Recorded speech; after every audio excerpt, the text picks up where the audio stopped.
Ok, vamos a seguir estudiando la Confesión de Londres, de nuevo 1689. Estamos en este octavo capítulo, fijándonos en la cuestión de la cristología. Y este estudio es un banquete para todos nosotros que somos regenerados. Nuestro tesoro más valioso es Cristo. A nosotros nos encanta leer acerca de Él, aprender sobre Él. Hoy como título es clase 815, es decir, 8, capítulo 8 de la Confesión, 1, es decir, artículo 1 del capítulo 8, y 5, 815, 5 porque es la quinta clase sobre el primer artículo del octavo capítulo. Así que capítulo 8, artículo 1, quinta clase. Y luego la semana que viene, si Dios quiere, entraremos en 8.2. Ok, título es, bueno, ahí está en la pantalla, cabeza, salvador, heredero y juez. Cabeza, salvador, heredero y juez. 4 descripciones del Señor Jesucristo. Vamos a leer entonces las líneas correspondientes de la confesión. Las voy a colocar aquí, las líneas en la pantalla, para que las leáis conmigo. Así que clase 815. Dice la Confesión de Londres, capítulo 8, artículo 1. Vamos a seguir donde lo dejamos. Dice que Cristo es entonces, la cabeza y el salvador de su iglesia, el heredero de todas las cosas y juez del mundo. Y vamos aquí a hablar también sobre su simiente. Esto formará parte de la descripción de Cristo como heredero. A quien dio, es decir, Dios, el Padre, dio a su Hijo desde la eternidad un pueblo para que fuera su simiente y para que ese pueblo fuera redimido, llamado, justificado, santificado y glorificado por medio de él en el tiempo. Ahí tenemos entonces la lectura de hoy y tenemos 4 puntos para dirigirnos hoy en el estudio. 4 puntos que sirven como bosquejo, que nos ayudan a orientarnos mejor en la clase. Punto 1, cabeza. Punto 2, Cristo Salvador. Punto 3, Cristo heredero. Y ahí hablaremos también del tema de la simiente, que sale justo a finales del artículo 1. Y número 4, Cristo juez. Y creo que es importante, ¿no? Resaltar que Cristo sí, en segundo lugar, es Salvador, pero al mismo tiempo es juez. Hoy día se hace mucho hincapié en Jesús como Salvador y tristemente muchas pasan por alto su oficio legal. Él es el juez asignado por el Padre. Pero bueno, ahí tenemos los 4 puntos. 1, cabeza, 2, Salvador, 3, heredero y 4, juez. Y veremos que todo aquí es 100% bíblico, ¿no? Las ideas de la confesión están sacadas, extraídas directamente del texto bíblico. Bueno, en primer lugar, vamos a hablar de Cristo como cabeza. Primer punto, Cristo es la cabeza. Cristo es la cabeza. ¿Cabeza de qué? Pues según la confesión, Él es la cabeza de la iglesia. Y desarrollamos esta idea en nuestro estudio 814, el estudio de la semana pasada, 814, sobre Cristo como rey. Si Cristo es el rey de la iglesia, lógicamente ha de ser su cabeza. Efesios 4:15 se refiere directamente a Jesús como cabeza de la iglesia, y en Colosenses 1:18 está escrito que Él es, Cristo es, la cabeza del cuerpo que es la iglesia. Por tanto, Cristo es la cabeza de la iglesia. Efesios, Colosenses nos demuestran que Él es la cabeza de la iglesia. Por tanto, la autoridad de autoridades en la congregación no es ni el pastor principal ni los diáconos, sino el Señor Jesucristo. Él es la autoridad, Él es el rey. Por tanto los ministros ordenados como los miembros de la asamblea cristiana están bajo la obligación de someterse a su rey, a su cabeza en todo. Haríamos bien en señalar que Jesús no es solamente la cabeza de la iglesia. Ciertamente vimos en el estudio anterior que Él es rey de la iglesia, amén, pero también es rey del universo. Cristo también es cabeza del universo. Su señorío se extiende a todo lo que hay en la creación. Voy a citar una vez más dos textos de Efesios y Colosenses. El primer texto de Efesios aclara que su señorío va más allá de la esfera eclesial. Dice Efesios 1:21, estáis viéndolo ahí en la pantalla. Dios ha puesto a Cristo sobre todo principado y poder, sobre todo señorío, sobre todo nombre que se nombra, no solo en este siglo, sino también en el venidero. Así que observad, hermanos, Cristo sí es la cabeza de la iglesia, pero al mismo tiempo es la cabeza de la creación.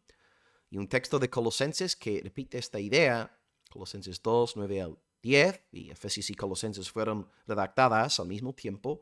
En Cristo habita corporalmente toda la plenitud de la deidad. Vosotros estáis completos en Él. Él es la cabeza de todo principado y potestad. No dice Él es la cabeza de la iglesia. Ahora, lo es. Pero de aquí dice Pablo que Él es la cabeza de todo principado y potestades. Entonces, eso sí es la cabeza eclesial. Amén. El Papa no es la cabeza de la iglesia. Cristo es la cabeza de la iglesia. Pero simultáneamente Cristo es la cabeza de toda la creación. Y esta realidad consuela a los santos, porque ellos saben que todo lo que sucede en este mundo en realidad está obrando para su bien eterno. Cristo está dirigiendo toda la cosa para que su iglesia sea embellecida, fortalecida y glorificada. Así que número 1, hoy vemos que nuestro Señor Jesús es la cabeza de la iglesia, cabeza de la creación. Cabeza. Y de nuevo, hablamos de él como rey la semana pasada y estamos básicamente diciendo lo mismo. Ok, segundo lugar, Salvador. No voy a aquí dedicar mucha atención al asunto Salvador de Cristo, porque luego estaremos exponiendo más adelante, capítulo 8, esta obra salvífica de Cristo. Y bueno, ya hablamos de él como sacerdote hace un par de semanas. Cristo también es Salvador. Así que Cristo es cabeza, amén. Número 2, Él es el Salvador. La Biblia habla de Jesús directamente como Salvador. Podéis apuntar un par de referencias. La mujer samaritana va anunciando a Cristo a los hombres del pueblo. Y ellos dicen, después de haber oído a Jesús, dicen, sabemos que verdaderamente Jesús es el Salvador del mundo. Ahí está el título. Cristo es el Salvador del mundo, el Cristo. Interesante, ¿no? Que Cristo haya querido alcanzar a los samaritanos. Va más allá del pueblo judío, ¿no? Alcanza a los samaritanos y desde luego los gentiles, nosotros que somos gentiles. Y 1 Juan 4:14 también habla de Jesús como Salvador. Ahí el apóstol dice, nosotros hemos visto y testificamos que el Padre ha enviado al Hijo, el Salvador del mundo. Lo único que quiero decir aquí es que más allá del título Salvador, podemos ver la obra salvadora de Cristo en dos dimensiones principales. Cristo es el Salvador de su pueblo porque, bueno, Él los salva de la ira eterna del Padre, los salva de la ira de Dios. Dos obras aquí. Por un lado, la primera parte de la obra salvífica de Cristo, Él quita todo el pecado del pueblo de Dios. Sus pecados son echados fuera, son degollados, ahogados, crucificados, enterrados en Cristo, ¿no? Así que, por un lado, Cristo, en su muerte, perdona, quita todos los pecados de su pueblo. Y la segunda parte de esta obra salvadora es el obsequio ya de una justicia positiva. Y esta justicia positiva, Cristo la logra, la consigue a través de su obediencia, ¿cierto? Así que en su muerte, Él quita los pecados de su pueblo, pero en su vida, Él gana esta justicia positiva aplicándola a su pueblo. Entonces, el pecado del pueblo de Dios es imputado a Jesús y la justicia de Jesús es imputada a su pueblo. Ahora, los santos son la justicia de Dios. 2 Corintios 5, 21. Por tanto, los miembros de la iglesia, ya que son miembros del cuerpo de Cristo y Cristo es la cabeza, están unidos a Él por medio del vínculo de la fe. Los miembros de Cristo tienen sus pecados imputados a su sustituto y la justicia de su sustituto ahora es suya por la fe. Así que sublime gracia, bendito evangelio, gloria a Jesucristo. Cristo es el Salvador porque quita nuestro pecado y no se conforma con simplemente quitarnos el pecado, sino que también nos obsequia, nos regala, nos otorga una justicia positiva. Y ahora delante de Dios somos su justicia. Gloria a Dios por el Salvador Jesucristo. Así que en primer lugar, Cristo es la cabeza. En segundo lugar, Él es el Salvador. Ahora, número 3, Él es el heredero. Y vamos a hablar aquí también de la última parte del capítulo, capítulo 8.1. Hemos leído acerca de la simiente. Vamos a ver que Cristo es el heredero y hablaremos un poco sobre la simiente de Jesús. Bueno, en el primer punto dijimos que Cristo es la cabeza de la iglesia y del universo. Y aquí en cuanto al tercer punto estamos diciendo lo mismo, ¿no? Cristo es el heredero, no solamente del universo, sino también de la iglesia. Así que hay un sentido general en el cual Cristo es el heredero de todo, pero hay un sentido más salvífico en el que Él es el heredero de una simiente, una descendencia que Dios le prometió antes de la fundación de los siglos. Ok, Cristo es cabeza, Cristo es Salvador. 3, Cristo es heredero. En primer lugar, a nivel general, Cristo es heredero de todo lo que hay, toda la creación. Un texto que comprueba esta idea es Hebreos 1:2. Está escrito ahí que Dios nos ha hablado en estos últimos días por su Hijo, a quien constituyó heredero de todo. De todo, no dice de la iglesia, de la simiente, no, de todo. Él es el heredero de todo, todo es de Él. Todo es para Él. Dios el Padre quiso glorificar, honrar a su Hijo, convirtiéndolo en el heredero del universo. Ha querido someter todas las cosas bajo sus pies. Y ya que Cristo es el heredero de todo, es legítimo que Él sirva como nuestro rey, como nuestra cabeza. ¿Por qué? Porque todos de Él. Así que, por un lado, Cristo es heredero de todo lo que hay, todo el universo será para su alabanza, pero también en el sentido más particular, salvífico, Cristo también es heredero de una simiente. Y vamos aquí a leer las últimas líneas del 8.1. Están aquí ahora en la pantalla. Dice que Dios, el Padre, dio desde la eternidad. Está hablando, ¿no? Un regalo de Dios el Padre, Dios el Hijo. Dios el Padre dio a su Hijo desde la eternidad un pueblo. Un pueblo para que fuera su simiente, para que fuera redimido, llamado, justificado, santificado y glorificado por medio de Él en el tiempo. Entonces, lo que está diciendo es que antes de la fundación del mundo, Dios el Padre prometió dar a su Hijo una descendencia.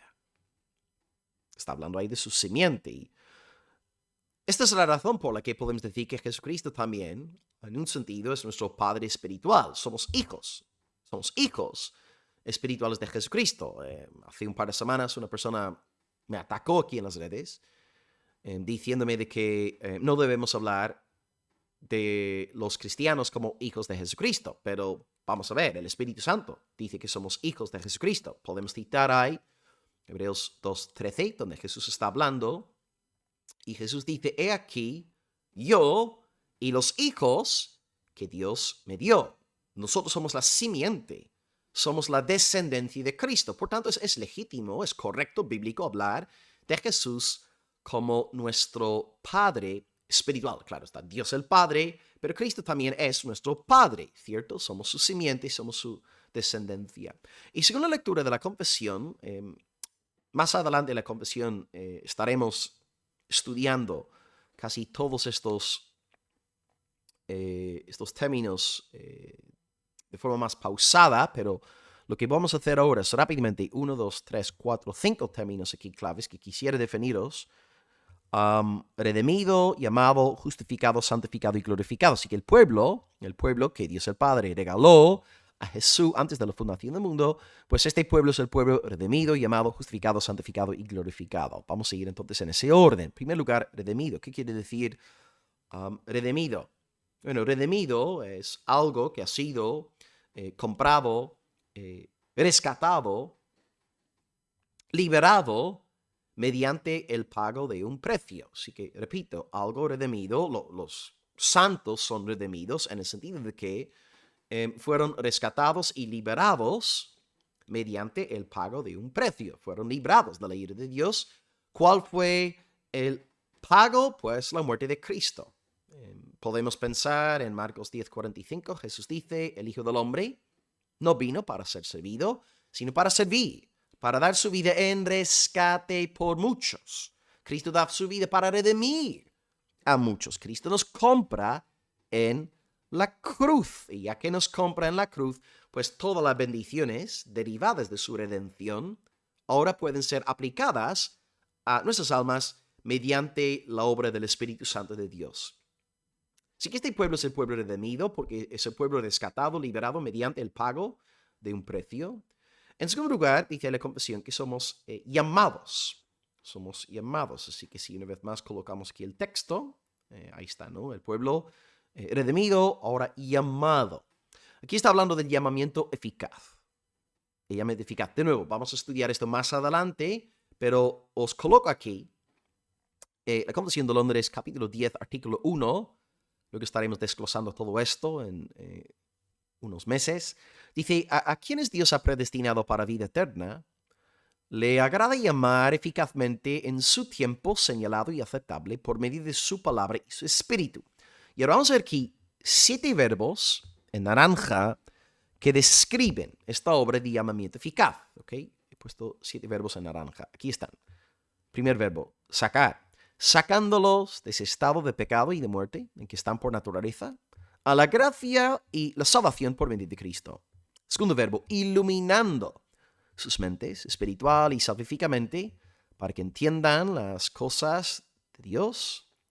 Quitándoles, verbo 3, su corazón de piedra, dándoles, verbo 4, un corazón de carne, renovando, verbo 5, sus voluntades, y por su poder omnipotente, determinándolos, verbo 6, a lo que es bueno, y atrayéndolos, verbo 7, eficazmente a Cristo. Entonces, si no fuera por la redención de Cristo efectuada en la cruz, no podríamos nosotros ser sacados, iluminados, no podemos tener el corazón de piedra quitado, no podemos recibir este nuevo corazón, etc. Entonces, la base del llamamiento eficaz del Espíritu es la obra redentora de Cristo. El Espíritu hace todo esto nosotros en virtud de la obra redentora de nuestro Salvador. Amén. Así que somos redimidos, somos llamados. Número 3, somos justificados. Más adelante estaremos estudiando la justificación a fondo, pero básicamente cuando uno es llamado eficazmente por Dios, como acabamos de ver en la definición, recibe un nuevo corazón. Este corazón es un corazón creyente. Este corazón ahora cree el Evangelio. Y al creer en el Evangelio de Cristo, es justificado. Así que Dios nos redime en Cristo, nos llama, nos justifica. Acto seguido, cuarto término que vemos ahí en la confesión, somos ya entonces santificados. Esta santificación dura toda la vida, ¿no? Estaremos siendo santificados hasta el día de nuestra muerte. Es una santificación progresiva, el Espíritu nos transforma de gloria en gloria a la imagen de Jesús. Y finalmente, como podéis ver, quinto lugar, glorificados. ¿Cuándo se da la glorificación? En el día del regreso de nuestra cabeza, de nuestro Rey, del heredero de todo, Jesucristo. Así que gracias a Dios por estas bendiciones que hemos recibido. Somos la simiente, somos la descendencia de Jesús, y recibimos, bueno, hay más bendiciones, pero aquí hemos visto solamente 5. Redención, llamamiento, justificación, santificación y glorificación. Hay una última verdad que yo quisiera nombraros, antes de considerar el cuarto tema de hoy, el tema de Cristo como juez, es que en cuanto a Cristo como heredero, de forma sorprendente y espectacular, la Biblia narra, o testifica, mejor dicho, de que la simiente de Jesús, nosotros, la simiente de Jesús, reinará con él en el siglo venidero. Tú y yo ahora hemos sido constituidos coherederos con Cristo. Esto es, hermanos, para bailar. Pongo aquí un texto de Romanos 8 y 6 y 7. Dice que el Espíritu da testimonio a nuestro espíritu de que somos hijos de Dios. Y si hijos, también herederos. Y ahora, fijaos en esto. Herederos de, no de Bill Gates, no de Mark Zuckerberg, no de Mancio Ortega. Herederos de Dios. Herederos de Dios, hermanos. Y coherederos con Cristo.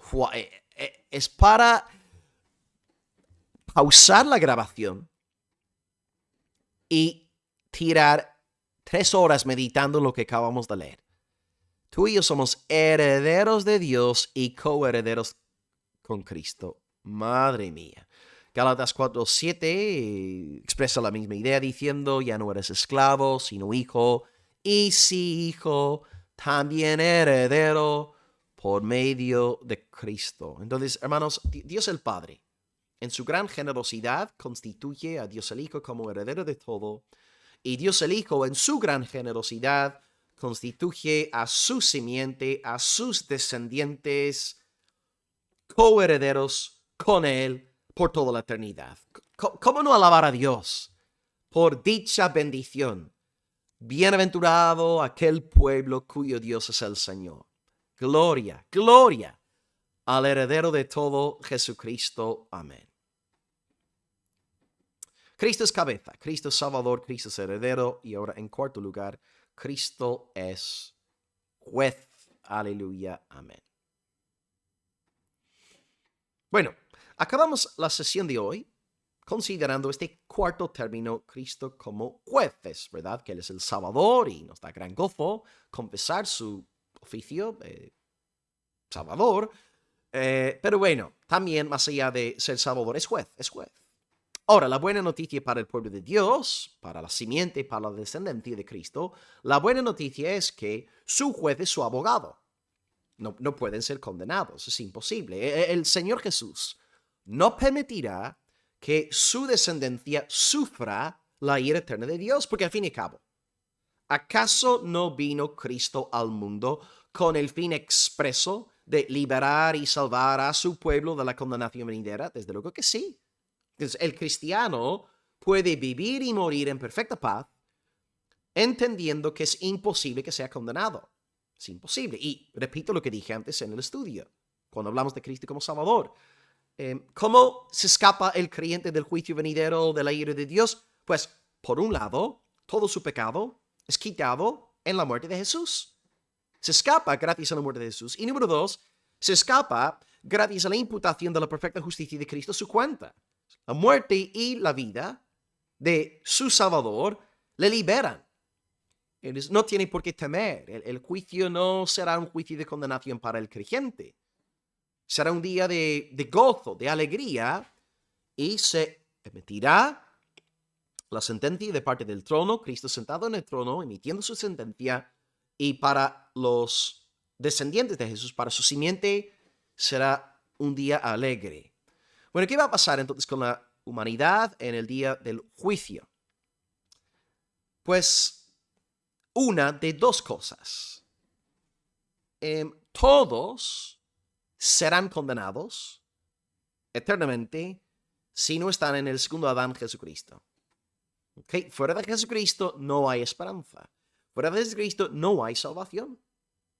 En el primer Adán, como ya estudiamos antes en la Confesión de Londres, en el primer Adán todos son legalmente culpables y moralmente corruptos. ¿Okay? En el primer Adán todos sus descendientes son legalmente culpables y moralmente corruptos. La única esperanza para la simiente de Adán es el segundo Adán. Es el anuncio del Evangelio que encontramos en el huerto del Edén en Génesis 3:15. El único Salvador es el segundo Adán. Por medio de su vida y su muerte podemos ser salvos. Sin Jesús, el segundo Adán, nadie puede ser redimido. Fuera de Cristo, todos serán condenados.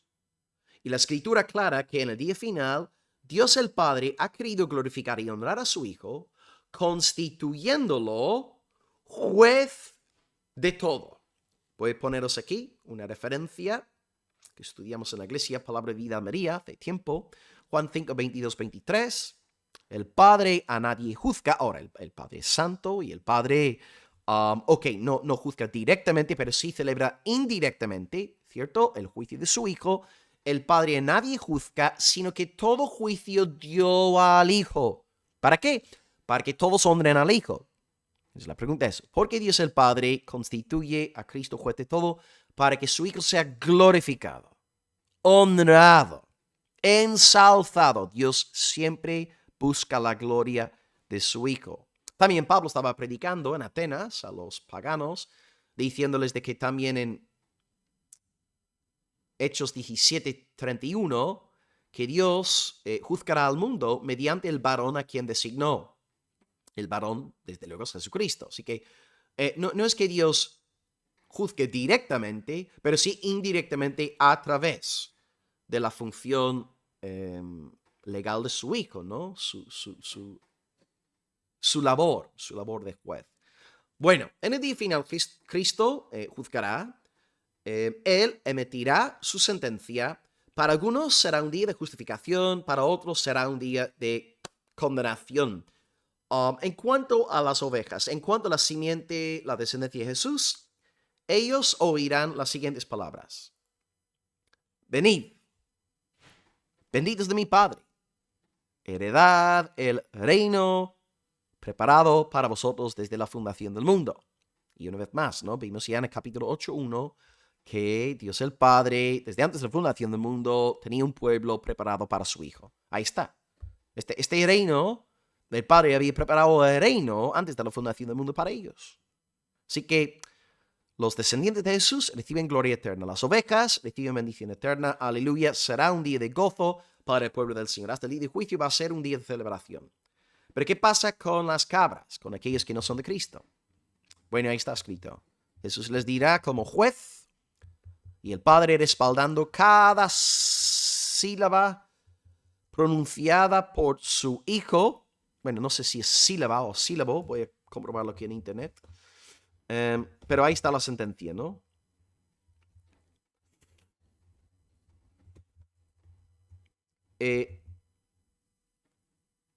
Cito texto, sí, sílaba. Apartaos de mí, malditos, al fuego eterno, preparado para el diablo y sus ángeles. Entonces, hermanos, las cabras serán condenadas eternamente. No están en el Hijo. No pueden recibir la vida eterna porque no están en el segundo Adán. Fuera del segundo Adán, todo es condenación. La única forma de tú ser liberado del castigo eterno en el día final es por medio de fe en el Evangelio de Cristo. ¿Y qué dice el Evangelio? Es la buena noticia de que Cristo vivió por los pecadores, murió por los pecadores, resucitó por los pecadores. Y ahora todos aquellos que creen en Él, arrepintiéndose del pecado, recibirán el reino eterno con todas las demás ovejas del Señor. Por tanto, hoy, confía en Jesucristo. Confía en la cabeza, confía en el Salvador, confía en el heredero, confía en el juez. Asegúrate, por favor, antes de que sea demasiado tarde, asegúrate de que el juez del universo sea tu abogado por medio de la fe en Él. Y si no eres de Cristo, pide a Dios el Padre hoy que te salve, que tenga misericordia de ti en el nombre de Jesús y que te haga un heredero del reino venidero. Pues, gloria a Dios por el tiempo hoy juntos. Hemos visto que Jesús es nuestra cabeza, Él es el Salvador, Él es el heredero de todo, Él es el juez. A su nombre sea la gloria, desde ahora y hasta el día de la eternidad. El pueblo de Dios dice amén. Y acabamos diciendo, como siempre, Soli Deo Gloria. Hasta luego.